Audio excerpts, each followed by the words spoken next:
How minimalism changed my life. I've been a minimalist for over 10 years now. I became a minimalist really young, and I actually can't really tell you about who I used to be before I became a minimalist. Before I became a minimalist, life was so different. I couldn't comprehend some of the things that I hold so dear now in my minimalism. A lot of people will probably talk about how minimalism has changed them as a person, as in like compared to who they used to be to who they are now, things are so different. But for me personally, the journey of becoming a minimalist was the most enriching thing. It wasn't the contrast of who I was before and now as a minimalist I'm so much better. It was actually in when I became a minimalist, my life became so much better. Minimalism changed my life for the better every single step of the way. It's been 10 years, and the reason that I haven't let it go is because it's been great. It's been phenomenal. First and foremost, so yeah, let's talk about all the things that minimalism has changed in my life. For the first point would be that I'm really happy. I'm really happy on the daily. Being happy on the daily was something that I think before minimalism, I didn't know how to be. I was always looking for the next best thing to buy, the next person to become. But once I became a minimalist, every single day was precious. And a lot of things that I do are still the same, that I did before I became a minimalist. But in the minimalism journey, I learned how to be really grateful, and I learned to love myself. And I think a lot of that manifested in I let myself enjoy my natural hair. I didn't wear as much makeup. I started taking care of my health instead of always just looking for the next best thing to buy. In my minimalism, I also discovered Zen, and I'd have to say Zen and Buddhism have been phenomenal for my mental health. I definitely have not and could not find that same level of peace in Catholicism that I found in Zen. Zen asks the deeper questions, let me explore the deeper questions of what is the point of life. I really like that Zen advocated for nonviolence. I really like that Zen kind of brought to the table this concept that nothing matters, and I found that to be very freeing. I really, really loved the idea that nothing mattered, and I think found a lot of relief and happiness in this concept that nothing matters. I know it is definitely very dark, and I don't think maybe every minimalist could agree with that sentiment, especially if you are not, into Buddhism. But for me personally, I loved the narrative that nothing mattered, because in the idea that nothing mattered, this freed me to think that, well, since nothing matters, then I'm free to do whatever, and then it's all correct. I just didn't know how to live life in a consumeristic society where it was always more. I felt in contrast, less. I felt inferior and I felt unworthy, and I hated myself like that. The second point that minimalism has just been paying dividend, and quite literally, was that I could now invest a lot of my emotional capacity instead of searching online for the next jacket to buy.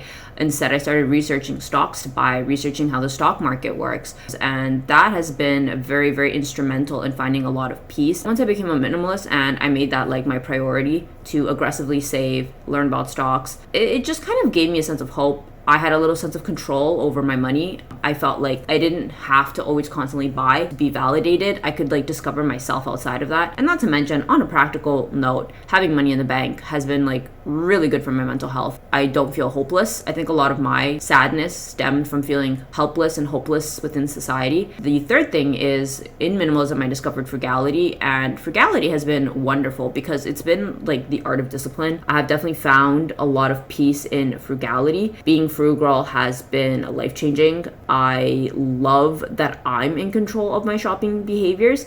External things do not push me to buy this, to buy that. Trends entertain me, but trends don't validate me. If I want to buy into a trend, I can, and if I want to skip on a trend, I totally do. Fourth point is that I learned to be a leader. I feel like I've become a leader within my own life and within my own industry. Minimalism is not a very popular concept, and I know that there's way better minimalists out there. I definitely am very humble and understand that I am by no means an ideal or classic minimalist, but I think that in following the lifestyle, which is very contrarian to a capitalistic society, it's let me connect with other people in my community, and we interact and we talk. And I've had countless subscribers tell me over the past 10 years, your content entertains me, your content comforts me, your content is very helpful, very valuable, very motivating. And that for me has really freed me, because I feel like I'm making an impact. I feel meaningful. I feel important. I feel loved. I feel cared about. And all of that I think is very central to the human experience. And in feeling like a leader, if nothing else in my own life, I feel like I no longer need to listen to other people's voices and opinions. I feel like there's definitely a lot more weight in my own opinion when I ask myself serious and important questions.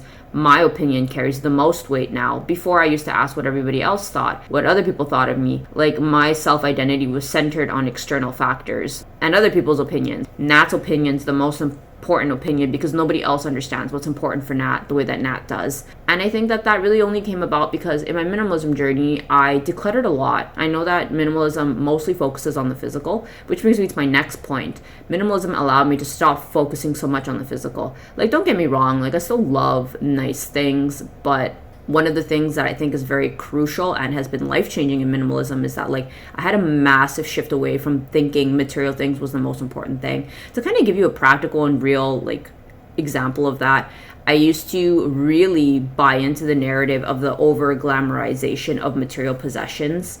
On Instagram, I used to think that if my feed had beautiful items, I would be validated as a person, that I was only worthy by how expensive my material possessions were. But in my minimalism journey, I found a lot of success and a lot of happiness in just showcasing, like, literally, like, empty photos. Empty photos have filled me with joy because it's like I still exist irrelevant of my material possessions, which has been wonderful because that brings me to the next point. I realized I was just as happy with less as I was with more. And that is a major life hack. I don't know how to explain how privileged I feel when I think about having had the opportunity to have experienced the pandemic and have lived with less. It was such a massive learning experience. Like, it truly, truly changed my perspective. Going through the pandemic as a minimalist, I mean, it was definitely stressful, but I was like, I have an entire luggage worth of clothes and I'm still here and I'm still fine as long as I have money for food. And I had a lot of happy days during the pandemic. I would watch the sun go up and the sun would go down. I'd go for night strolls and I'd see the bats in the night sky.